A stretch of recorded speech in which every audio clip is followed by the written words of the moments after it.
السلام علیکم ورحمۃ اللہ وبرکاتہ۔ تمام دیکھنے والے خوبصورت لوگوں سے التجا ہے کہ میری ویڈیو کو لائک کریں، نور ہدایت چینل کو سبسکرائب کریں اور بیل آئیکن کو پریس کر دیں تاکہ آنے والی انفارمیٹیو ویڈیو آپ تک پہنچتی رہے۔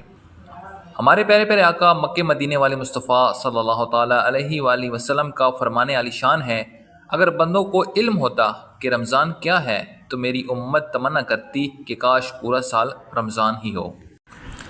حضرت سیدنا سلمان فارسی رضی اللہ تعالیٰ عنہ فرماتے ہیں کہ محبوب رحمان سرور ذیشان رحمت عالمیان مکی مدنی سلطان صلی اللہ تعالیٰ علیہ وآلہ وسلم نے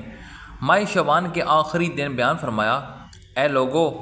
تمہارے پاس عظمت والا برکت والا مہینہ آیا، وہ مہینہ جس میں ایک رات ایسی بھی ہے جو 1000 مہینوں سے بہتر ہے۔ اس ماہ مبارک کے روزے اللہ تعالیٰ نے فرض کیے اور اس کی رات میں قیام سنت ہے۔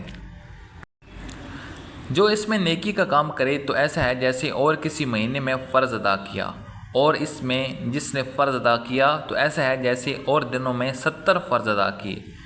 یہ مہینہ صبر کا ہے اور صبر کا ثواب جنت ہے، اور یہ مہینہ غم خاری اور بھلائی کا ہے، اور اس مہینے میں مومن کا رزق بڑھایا جاتا ہے،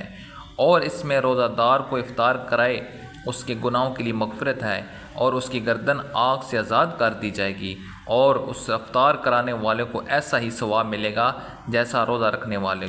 کے لیے ہے۔ ہم نے عرض کیا، یا رسول اللہ صلی اللہ تعالیٰ علیہ وآلہ وسلم، ہم میں سے ہر شخص وہ چیز نہیں پاتا جس سے روزہ افطار کرائے۔ آپ صلی اللہ تعالیٰ علیہ وآلہ وسلم نے فرمایا، اللہ تعالیٰ یہ ثواب تو اس شخص کو دے گا جو ایک گھونٹ دودھ یا ایک کھجور یا ایک گھونٹ پانی سے روزہ افطار کرائے، اور جس نے روزہ دار کو پیٹ بھر کر کھلایا اس کو اللہ تعالیٰ میرے حوض سے پلائے گا اور وہ کبھی پیاسا نہ ہوگا